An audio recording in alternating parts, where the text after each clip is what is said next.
We're here today, Envision 2026, a time to reflect, reset, and rise.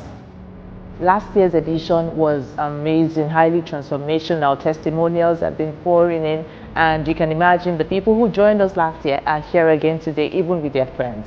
So I'm excited for the transformation and the amazing things that will happen with all the attendees today. It's multiple of the number that we had last year. Different generations, different races and nationalities.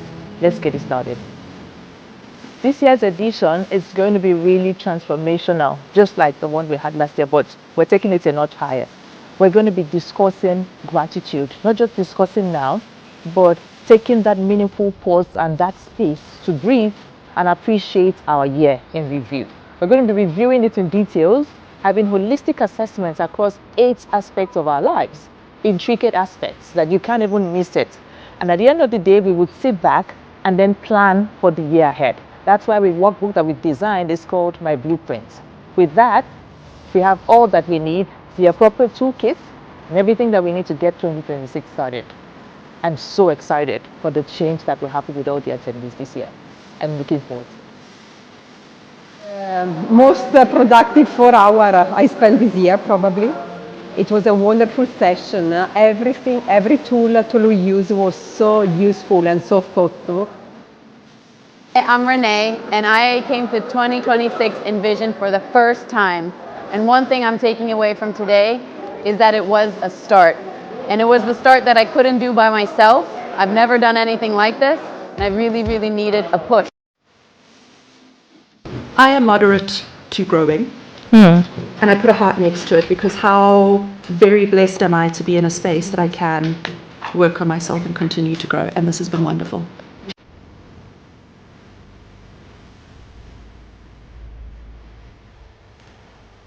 Envision 2026 program is an eye opener for me. I could see some of my blind spots, and I think one thing I'm taking away from this program is clarity.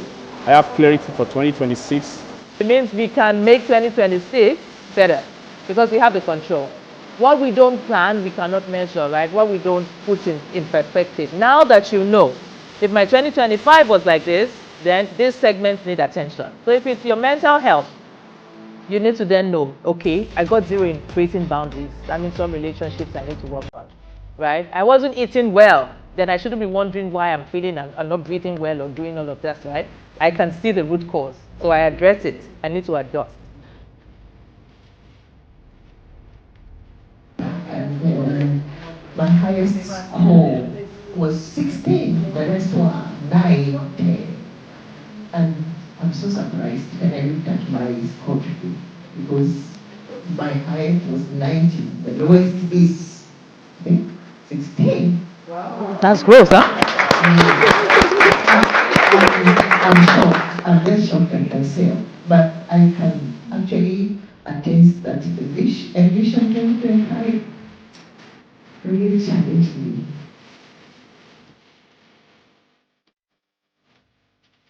What are 3 lessons 2025 taught me about myself? Remember earlier I told you 2025 I see it as my year of schooling. It taught me that I can control some things that I've thrown aside. It taught me that I can put aside learned helplessness that I've taken to myself over the period of time. And I can unlearn something and be a better version of myself. And we really enjoyed Envision 2026.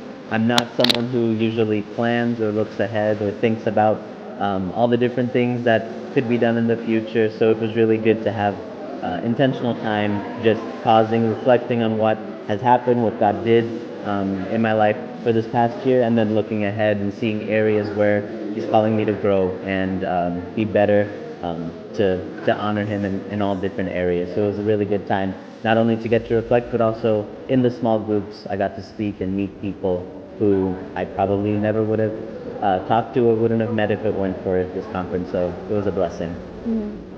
And for me, I'm the opposite. I love to plan, I love lists, but Envision 2026 helped me to slow down and appreciate the things that happened in 2025, give thanks to the Lord for everything that He did, and then start thinking about 2026, but again, just doing it at a more slow pace, but also just one step at a time as well. Like, what are the things that I can be doing today to start working towards those goals?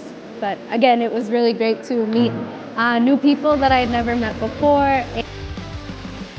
I was in Envision 2025, and I've noticed that with the assessment of all the various areas of my life that I improved from last year, and this is without having really consulted my notes and my analysis from last year. So just bringing these things to my conscious mind allowed me to make improvements from last year to this year. And this year, I'm totally empowered to review what I've written. I have an accountability group, and to really make progress and advancement in the areas where I was struggling. Thank you so much for making it prioritizing yourself for Envision 2026.